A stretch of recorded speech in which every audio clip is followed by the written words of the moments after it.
বাংলায় একটা কথা বলে ক্যাচ করা পড়ে, কিছু নয় মাথায়, কিছু নয়। ভাষা অনেক ছিল, ভদ্রতা করে বললাম না। যদি বাপের বেটি হবে, এক বাপের যদি পয়দা হবে, তাহলে আমার কথার উত্তর দেবে। অটল বিহারী বাজপেয়ী তোমার টালির ঘরে এলো, তুমি প্রণাম করলে, বলে অটল বিহারী বাজপেয়ী আমার বাপ। পাশে বসে আছে তোমার মা গীতা দেবী। অটল বিহারী বাজপেয়ী বলল, তুমি আমার বিটি বটে।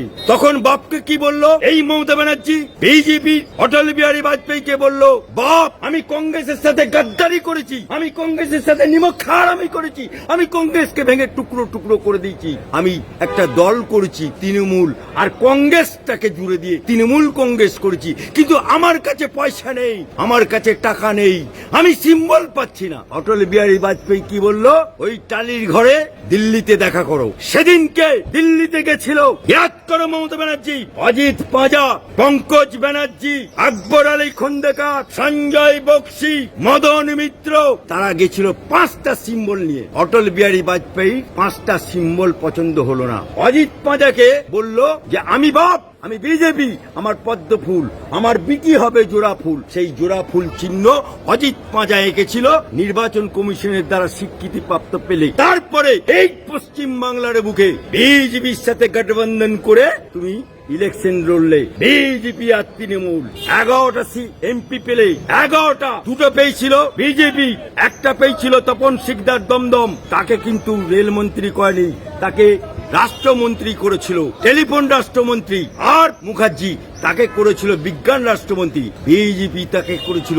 কিন্তু তোমাকে কি করেছিল বিজেপি? তোমাকে রেলমন্ত্রী করেছিল, রেল জামাজাম রেলমন্ত্রী হয়ে। কিন্তু কুকুরের পেটে তো ঘি বেশি দিন হজম হয় না, তাই তুমি সেদিনকে তালকা.com বলে রেলমন্ত্রী ছেড়ে দিলে। ছেড়ে দেওয়ার পর কিছুদিন থাকলে দপ্তরবিহীন মন্ত্রী, সিপিএমরা দেয়ালে লিখতে লাগলো দপ্তরবিহীন মন্ত্রী কে? মমতা ব্যানার্জি আবার কে? তারপরে আবার বাজপেয়ীর গিয়ে পায়ে ধরে বলল, আমি বিটি, আমি কান্নাক বলছি, আমাকে ক্ষমা করে দাও। তারপরে ওকে দিল কয়লা মন্ত্রী।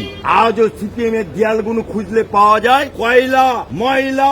মমতা ব্যানার্জির ময়লা সাবান দিয়ে ধুলে যায় না। আজকে সেই বিজেপির গর্বে জন্ম নিয়ে সেই বিজেপির দেয়া সিম্বলে আজকে লড়াই করে স্বাবলম্বী হয়ে এখন বিজেপির বিরোধিতা করছো। লজ্জা করে না?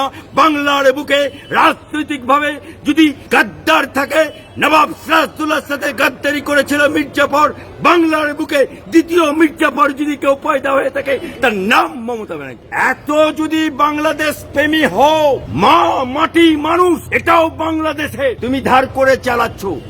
আজ তোমার রাজত্বে নয় করে 15 বছর হলো মাটি রক্তাক্ত হয়েছে, মুসলমানদের হাতে রক্তাক্ত হয়েছে, মারছে মুসলমান, মরছে মুসলমান, জেল খাটছে মুসলমান, আর ডিম খাচ্ছে মমতা বুবু। আজকে বাংলার মুসলমানরা বিদেশে খাইতে যেতে হচ্ছে।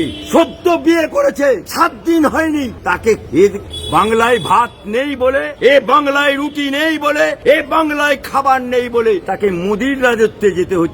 বউকে ঘরে রেখেছে, সেখান থেকে হাওড়া স্টেশনে বড় ভাই তুলতে আসছে, বউ ডাব ডাব করে কাঁদছে, মা কাঁদছে, আজকে বাংলার মারা কাঁদছে। আজকে যখন অভয়াকাণ্ড হলো, সারা বাংলা বলল we want justice, we demand justice. কোথায় গেল তোমার মা?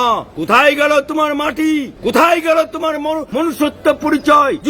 যদি মনুষ্যত্ব পরিচয় থাকে, তাহলে 26,000 চাকরি গেল। কেন গেল? কেন তোমার শিক্ষামন্ত্রী জেল খাটছে? কেন তোমার বালু জেল খাটছে? কেন শিক্ষামন্ত্রী ঘনিষ্ঠ অপার বাড়ি থেকে এত টাকা পাওয়া গেল? কেন তোমার শাহজাহান জেল খাটছে? জবাব তুমি দিতে পারবে? বাঙালি মেরে বাঙালি প্রেম, সেম